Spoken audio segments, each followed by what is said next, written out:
Okay, so this is Julie, and she's a second-year student at IVC.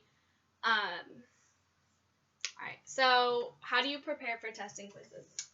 Usually when I have a test or quiz, I'll usually review my notes and my study guide pretty well, and I have a really good memory, so that helps, and I kind of set it up with all the information that goes together and study in chunks. I feel like it's easier when you take bits and pieces than trying to take it all as a whole. Okay. How do you complete your required homework assignments or like reading assignments or like just assignments in general, like on time? Just do them. Just do it. Just so what don't do you have wait. To say about, okay, so just what would you have to say about procrastinating? Just do it. Just like it's easier if you just get it done rather than waiting. You just have to have that motivation to get it done. Solid. All right. What strategies worked for you, just as like a student in general, or like specific things that like you've learned, or like? I like to keep a planner and just kind of know everything I have to do, and like I always check my syllabi really well, and like oftentimes like whenever you have questions, the syllabus usually answers it for you, and just like staying organized helps a lot. And checking Blackboard. Blackboard is a very good tool to use. Awesome. Do you have any strategies that didn't work for you?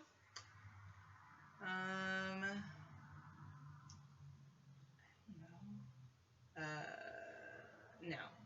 I do everything perfect the first time. Alright.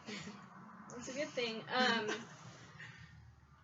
Have you had any experiences where a strategy didn't work for you? That's the same experience. Alright. Yep, so no. Nope, strategies never. Strategies are great. Alright, so not studying. That strategy doesn't work for me. Okay, perfect, yeah. In what sense? Just thinking you know all the material and thinking like, oh, I'll be fine on this test. Yeah, that doesn't work. Okay. That doesn't work. That's a strategy that does not work. Right. Got that one covered. Got that one. Don't do that. When you study, Julie, where do you like to study?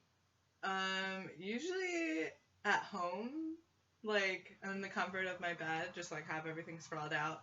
Or I like to study with people too, because I feel like if we're both studying, then we kind of like force each other.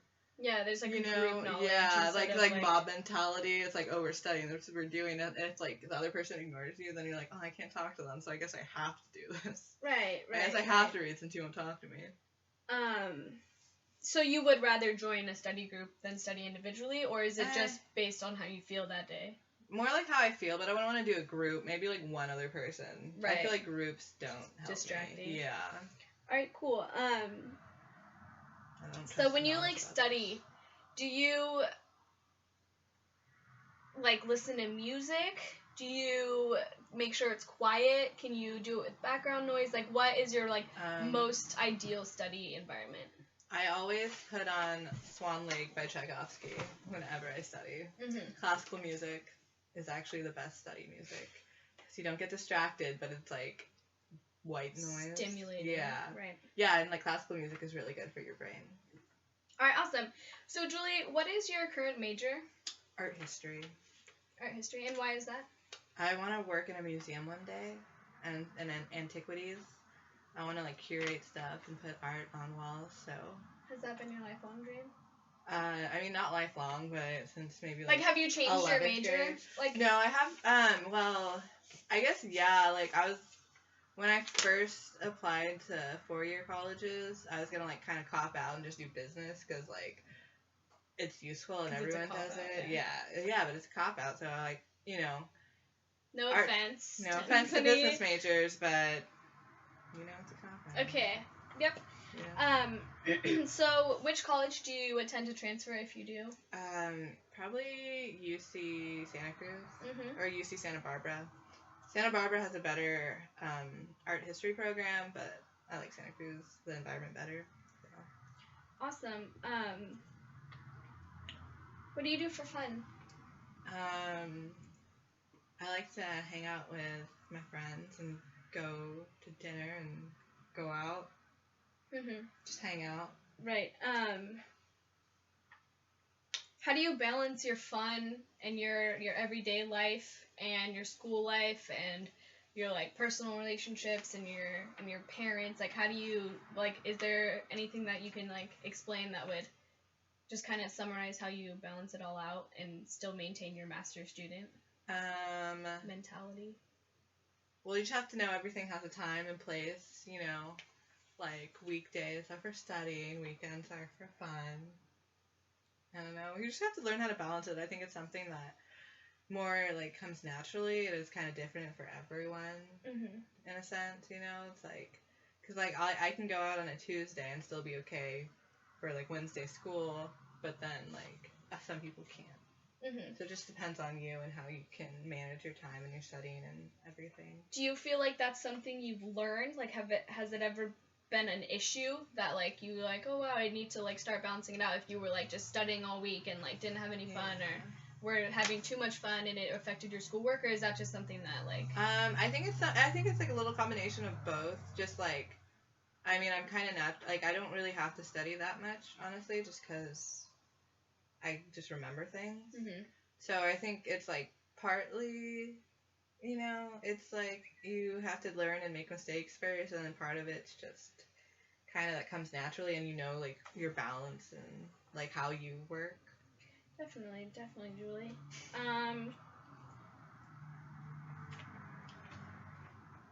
Yep. Any other questions for me?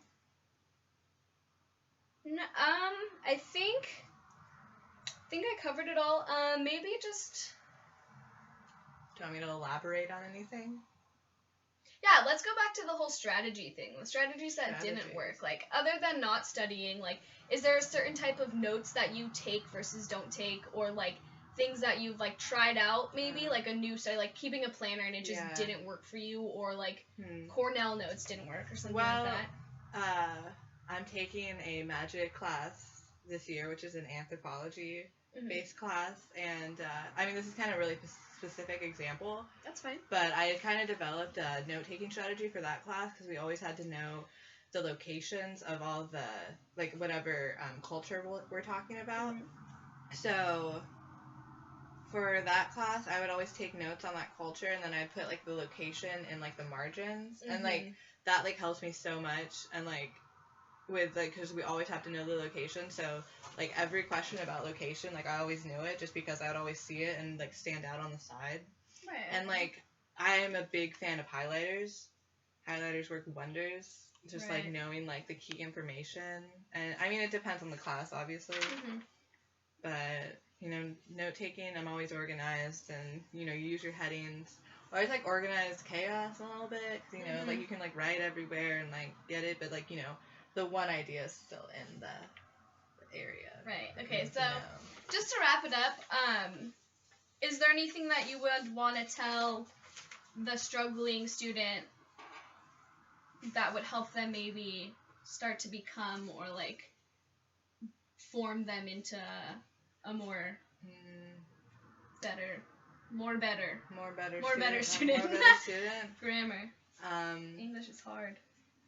I would say read when the teacher tells you to, because that is probably like a lot of the knowledge. Yeah, like you know, and then it helps you when you're taking notes in class because you're like building on information rather than just like getting the information first. And I think a lot of kids like wanna like, oh, like we're gonna cover this in class. Like I don't need to read, but like read, like it helps. I don't know. I think just like keep reading. You know. Just stay up to date. Yeah. All right. Well, thank you so much, Julie, for your time. You're welcome.